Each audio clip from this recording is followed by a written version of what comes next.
There we are. Good morning, everyone. I mean, I think I was just at Pulsations or something. Hey. What just happened? But we have some new intro music.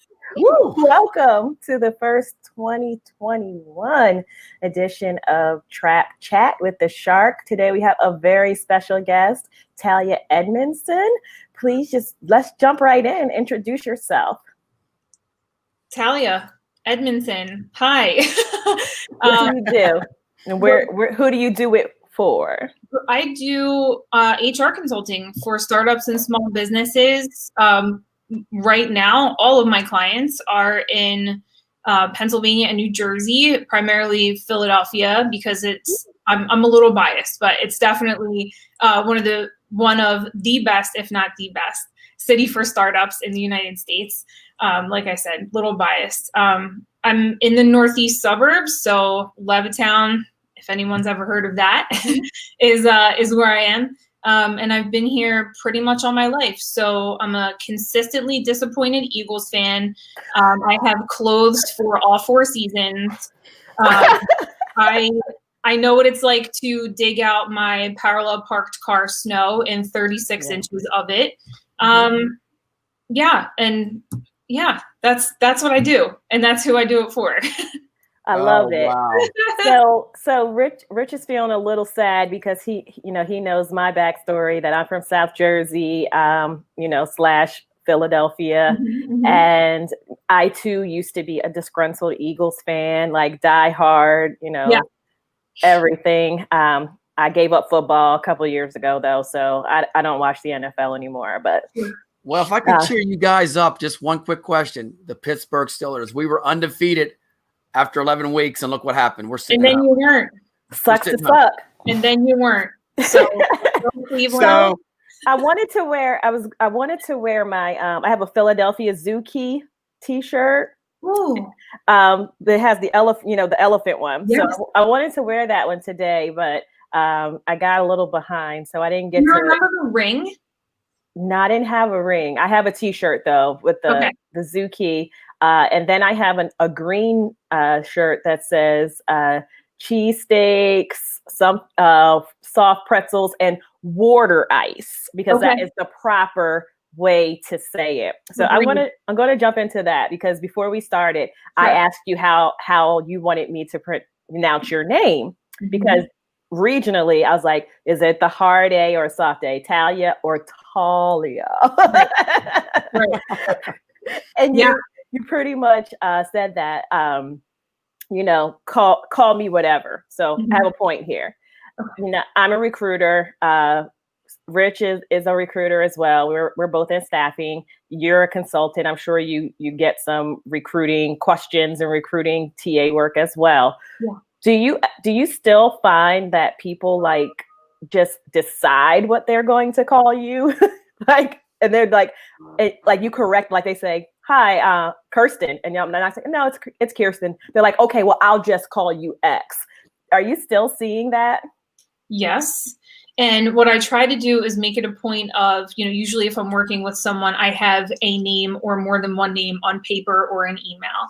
And I'll say, can you please, do me a solid? I don't want to mispronounce your name. How do you say it? Or, something to that effect. And I find that the more casually you can inject good habits and good behaviors, instead of, especially for me, if it's a first time conversation, I don't want to say to them, you're doing this wrong, or you sound ridiculous, even though in my mind, that's kind of what I'm saying.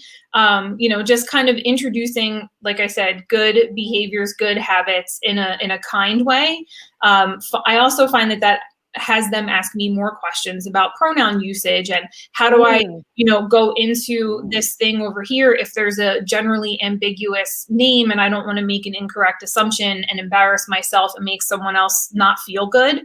Yeah. So I just find that through, asking the question, can you pronounce your name for me, or would you mind? I don't want to mispronounce it. I think people are afraid to say that because they don't want to seem like they don't know what they're talking about. But in reality, you're just making the other person feel good. And why would you not want to do that? Thank you. I love that. I think people are sometimes afraid to ask, like, how do I pronounce your name? So, so they'll just pick, they'll say, Miss Greggs. I go for the killer. I just say, what's your nickname? What do you want me to call you? Right. And I think too, as we're interacting more and more online, it's perfectly acceptable. And I did this with Kirsten. I know this isn't like about her, but I watched her have a fan moment with Sterling K. Brown. I'll let her tell that story another time. And he called her KG. And I'm looking at this on Twitter like, oh my God, like she had a direct interaction with Sterling K. Brown. I'm freaking out. So I asked her, having never met in real life, can I call you KG? Because Sterling K. Brown did. And I didn't want to just assume I had that right. So even in very, basic interactions, as we continue to be in this environment where it's difficult to see each other face to face, you still have ways to practice if this is something new for you in very easy interactions. If you can practice and find, like I said, new ways of showing new habits, and even with the acknowledgement that people are probably watching you interact with someone else, like go ahead, try it. Yeah, that was dope. But I think that I was so geeked about him, outside the fact that it was him, was that is one of my nicknames. People do call me KG, and I actually sign email. Like if I do signature, I'm like, all right, talk to you later, KG. Like people do call me KG. It's been my nickname for a long time, or I should say one of my nicknames, because I feel like everybody calls me something different, and it's just a way for them to endear themselves to me. It's not because they don't want to call me Kirsten. I don't think that people are so. I think some people like literally like cannot pronounce my name. They just dialectically cannot pronounce my name, and that's fine. And what they call me, the derivative that they call me, is fine for them. But at least they tried. At least they ask, and they hear Kirsten. But it's not. But let's move on. Let's move on from the name stuff. I know Rich has some exciting. He has a lot of stuff he wants to ask you. Okay. So I'm going to let him shoot early. Okay. Yes, this is awesome. So 90s R&B. I love that. I've seen that in your website. But first off, we got to talk about Stitch. I mean, Stitch is a trademark of your company. So what's it all about? Stitch is a 15-year-old French bulldog that I've had since she was 8 weeks old. So I've had her. She was my single girl dog. She was my first marriage dog. She's my second marriage dog. We've lived in, 4 or 5 different houses together. And I think, she's hilarious. Right now she's snoring. And it's funny. Sometimes a microphone will pick that up.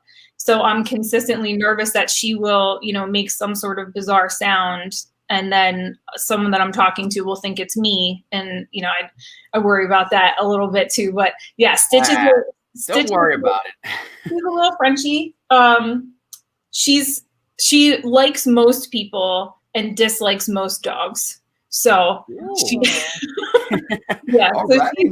that sounds like my philosophy on recruiting. Here we go. I like most people. I dislike most recruiters. There you go. Yeah.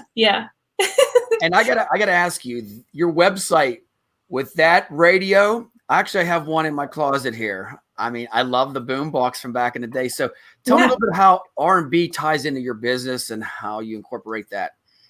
I have so many great memories attached to music. Even going back to when I was a kid, I mean, my parents were consistently playing Motown, all kinds of, classic, what I think is like classic 50s vibes, right? So I have, like I said, a lot of fond memories attached to music. So when I got older, those memories attached to just different kinds of music. And a friend of mine that I think Kirsten definitely knows, you probably do too, Rich, Tamara Raspberry and I go back and forth often about, how we get mad that people don't know about different genres of music. And it has a lot to do with, your, what you listen to when you were a kid, or in some cases what you weren't allowed to listen to. So anyway, as a child or informative years through the 90s. I graduated high school in the late 90s.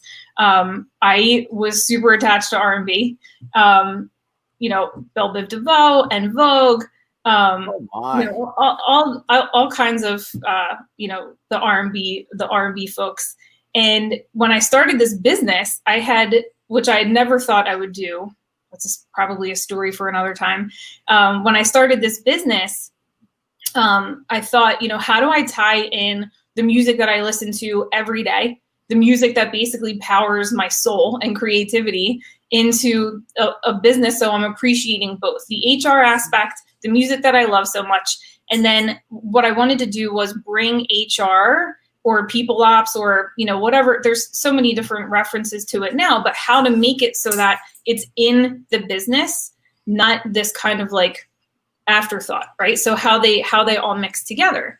Mm-hmm. And I was talking with a friend of mine, and originally it was going to be HR with the ampersands and then the letter B.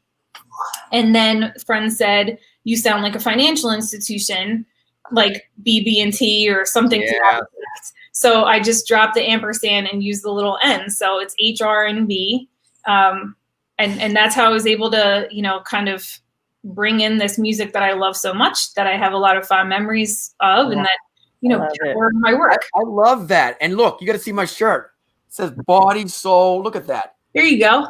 This is a clothing line that actually gives 75% of their profits back to nonprofits. Oh, nice. Children. So, yeah. So I love how you said it about music. Brings out the best in business too. Yeah. Awesome stuff. Yeah.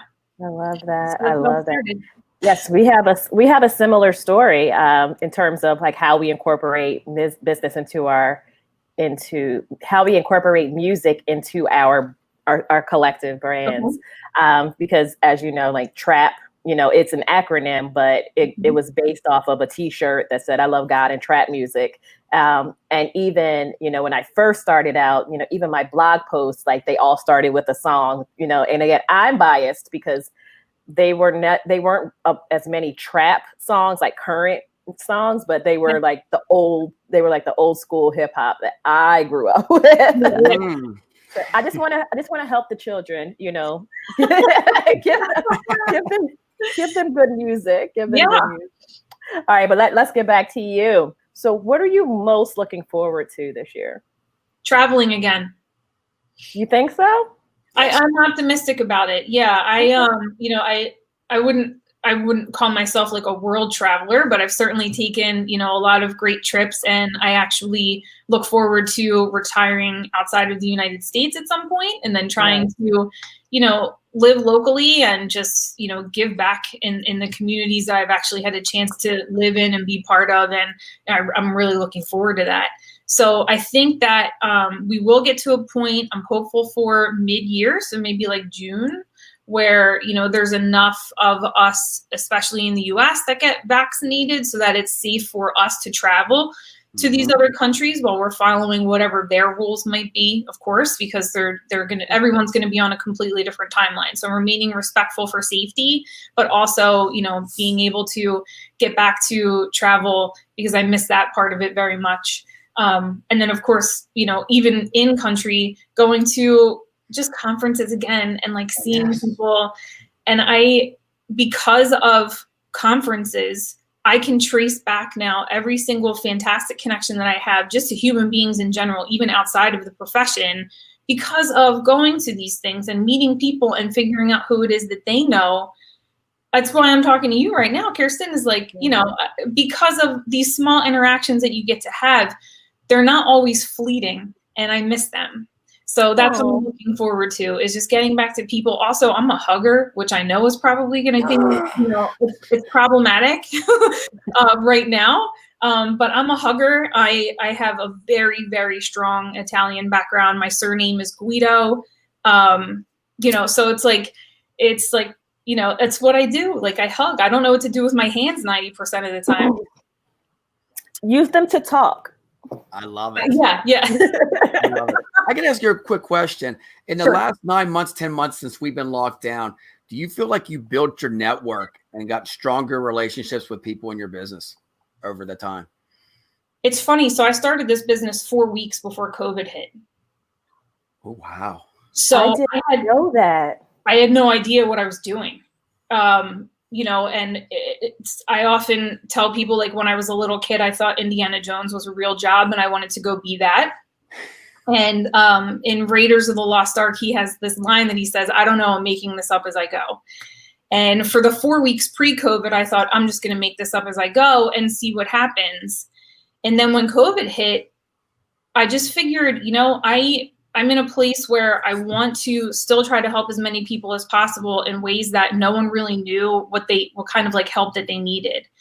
So I went to as many webinars as I could. I read as much as I could about PPP, CARES Act, you know, what was going on with FFCRA. And when people were reaching out to me, I was just giving it away because it wasn't my content. It wasn't my information. I was just helping them, you know, find this kind of sense of calm. But it also made me feel like I had purpose, even if I wasn't, you know, in a consulting formal arrangement with them.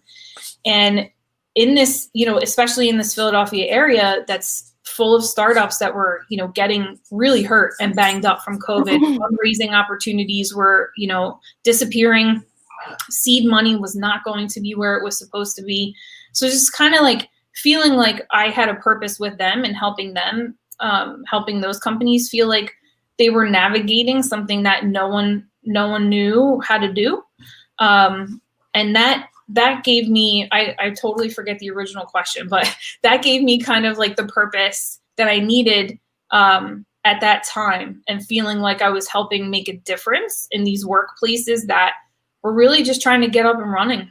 And from there, it turned out to be more than, you know, kind of just, you know, emergency reach outs. Now there's, you know, formal arrangements involved, and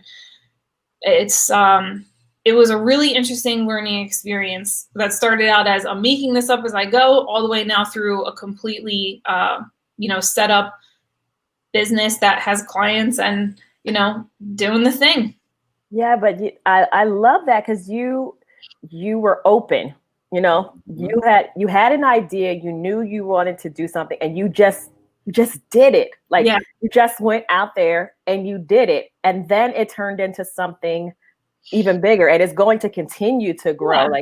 Like you have so many angles now. You have so many things that you can share with people and get paid to provide that information. I think a lot of times, especially when a person is first starting out consulting, the same way I did, like, I didn't know. Like, I was watching other people who were further along, like, okay, what did they do? What did they do? But that's not what works for everyone. Like, each person has their individual story. And that's why, as much as I can, and it sounds like you do the same, you just tell people, here are the things that I did. Here's what I did. Here's what I do. Here's what I'm planning, but that doesn't always, necessarily work out that way. Mm-hmm. But you have to find out what works best for you. Absolutely. And that's also the same messaging that I give to some people that reach out to me either for an engagement or they just want to try to figure out, a little bit more about what I do and what I'm about. I work for a company in Philadelphia that is still very much in existence. I helped take a startup from 40 people to almost 500 operating out of 3 cities in like 7.5 years. Yeah. It was the freaking best. And I worked with amazing people and my team was outstanding. Right. And I have companies reach out and say, I want to be like them. And I'm like, I appreciate that very much, but let's figure out exactly what it is that you thought was going on there. And let's figure out how to make it work for you. What is it about that company that you admired? Because there's a way to do that, but not make it copy paste, because there is no such thing. Even within the same company, like I said, we're operating out of 3 different cities. From one city to the next, it wasn't copy paste, but it was, how do we take what matters most to us and distill that down to have it make sense to all of these different locations? Because even within, these different cities, there's different cultures, there's different types of people, and we want to make sure that it works for everyone. And that, that conversation is, what I take. So because this Philly market is very aware of this company, it's like I said, they reach out and say, I want to do this just like they did. And I'm like, no, you don't. P.S. We made a lot of mistakes. Absolutely nothing that we did was perfect. And I'm happy to share, how we fix those things too, because it's important to raise your hand and say like, no, I completely screwed that up, but let me tell you how we fixed it and see how we can make that applicable to your business. I love that. You're giving some great advice today. Like, I love it. I love it. Great. Real quick, I love how you said you're going to do it yourself. I always said my way. My parents always said that. Oh, you got to do it this way. No, it's my way. It's Richie Rich's way. And I love how you're teaching people that, you could take bits and pieces from people, but at the end of the day, you got to carve your own way. Absolutely. Absolutely. I got one quick question here. If you could tell any of these startups, people starting out right now, right after, hopefully we're getting rid of COVID, what would you tell them? I mean, I see so many people starting their own business now. Is there any, pros and cons about what you could tell them, because they're jumping in this water, deep diving right in and seeing what happens, and they're probably fearful. So if you can give them any advice today, that'd be great. Sure. Taking or starting a business is a risk all on its own. So what I'm about to say is basically taking on another risk, and I fully acknowledge that. My advice would be get out of the group that you know when you're building out your leadership team. I appreciate very much that you trust your roommate because they know in college where all the secrets are buried. And I know that your dad probably has a cousin somewhere that could be your CFO. And, you're trying to build out who all these people are, but then you end up in this group of people who exist because they get along well together, or maybe they have a similar background. And all you're doing is creating the same business that kind of like already exists in a way. You might have a different product, you might have a different service, or you might have a different approach, and that's all fine. But expand where you're getting your information from, expand where you're getting your influence from, expand and get outside of your regular school of thought. Invite new ways of thinking in by inviting new people in, people that you've never met before, going out to different communities, going out to, underserved folks who need to get into this business because they are just as smart, if not smarter than you are.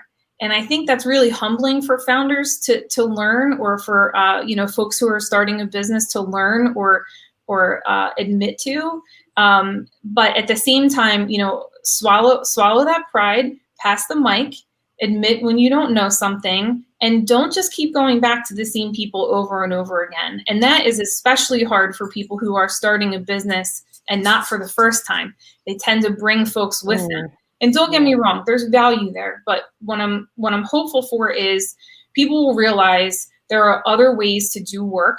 There are other people to do work with, and you need to actively seek them out. Otherwise, you're just going to have the same thing over and over again.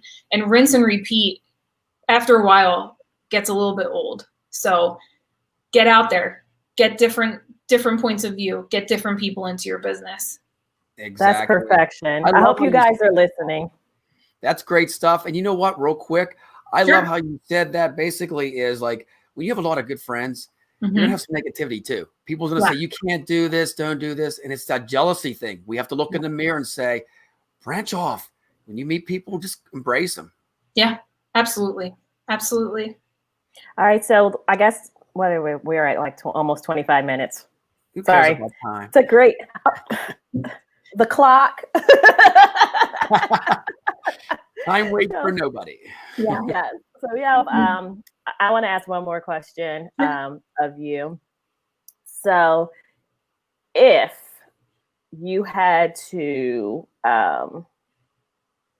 give up one part of your business to do another part of your business, what would that be? Oh, I don't know. I had to give up one part of my business. This might seem like a little bit of a cop-out answer, but since my business is officially 1 year old next month. Woo! Yay! Yeah. Okay, we have to have a party. We gotta have a party. And it's on Valentine's Day, so there's like big reasons to have a full heart. I'll bring the scotch. Yeah. I don't know what I would give up right now. I think that there are a lot of things that I still need to really fully craft before I realize if there's a piece of it to give away. That said, I'm honest about what I don't do. So when people reach out, I also think that they find that refreshing. There are things that need a very specific area of focus that are not in my background. But I also like to say that I have a really excellent Rolodex of folks that I can refer people to. And I do that all the time because this is not work that you can half bake. This is people's lives. And you can't just walk into a space and say like, oh yeah, I can do DEI consulting. No, you can't. No, you can't. And also pass that off to the person that can. So like I said, these are people, you don't half bake a lot of the aspects that fall under this gigantic HR umbrella because it's people's lives. And, so that we're at time because I'd talk a lot. No, I think I'm enjoying it. And I kind of asked that question. Sure. Because I was anticipating the answer that you gave, right? That I think, because I do think that people think they have to give something up every single time to do. No, you can do the things that you're passionate about. And if you're willing to say, I'm giving this up, it's not your thing. So I want people to think about that, like especially job seekers that are watching or listening, watching the replay. You'll go and say, oh, I want to do this job here, and I want to do this and I want to do this. I'm so excited about this project, blah, blah, blah. But if someone else offered you that, would you drop everything you're doing to do that? And they were like, well, yeah, because it's with that place. I'm like, then it's not your passion. Then it's not what you really want to do. You just want to be attached to the idea of something. You're just interested in all the smoke and the mirrors, but most of the work is done behind that. So you got to decide if you're willing to sacrifice some of your time for what you're most passionate about. And what that does to your person too, because I think after a while you're willing to, make concessions just because you're attached to the idea, like you said. Yeah. And what that does to you as a person, because if you're compromising other things just to, be a part of an idea or this concept that you're excited about, after a while, I mean, if that's not feeding your spirit, which sounds like really kind of, out there, but if you're not feeding that, it wears on you. And I think, 2 years later, 3 years later, you look around and you're like, what do I have to show for this? Because I got really excited about the shiny object. And then I compromised all of these things that I believed in about myself or, what work was supposed to be like because I wanted, free cereal and haircuts at work. Like, Wow. Free cereals. I hope it's Cocoa Pebbles. It could be on nasty wall. Stuff. Oh my God, he likes the nastiest stuff sometimes. Oh, you probably like Kicks, right? Do you have any communion wafers left? Because I got communion in a couple of weeks. Here we go. Me and my he has these sugar cookies that I was like, is he eating a sacrament? Like, what is that? I'm sorry. We gotta have you back. Yes, later in the year. We will definitely be celebrating you on February 14th. Oh, thank you. And who? Like, I don't know. Like, HR and B. Okay. Yeah. All right. So the very last thing, because our other shows, we started off this year different. We started off a great way. We're so excited to have you here. Glad that you were our first guest. But we used to let them pick a song. So we're going to let you, tell us like what's your intro song? Oh my. I mean, when you started talking about what Free Your Mind was the first thing that came out. Like, I don't even know why that popped into my head. But what? En Vogue, Free Your Mind. All right. People, free your mind. And the rest will follow. You got it. Thank you so much, Talia. Like I said, please make sure you follow her. Please give them your social so they can follow her. Where do I do that in this fancy tech that you have here? Well, you can say it, and then where your picture is at the bottom, there's 3 little dots, and then you can edit your name. Perfect. Okay. Yeah, I end up, fantasy football rants, Oh, Wow. My team didn't do that good this year. So sometimes TV, sometimes, all kinds of stuff. But I do like to retweet fun thoughts that I'm not a writer. I'll say that. So if I see things that other folks are putting out there, I'm happy to boost that signal, because sometimes other people say it better than me, but I agree with what they're saying. So you got it. Thank you so much. Make sure you follow her at TGWEEDED.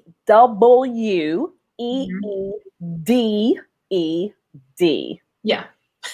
All right. Thank you, guys. We will see you next week for another edition of Trap Chat with the Shark. I can say it this year. I'm very excited. You like how I've been slowing down and not being very Jersey and speeding through my words. We're going to have another exciting show. Make sure you come back.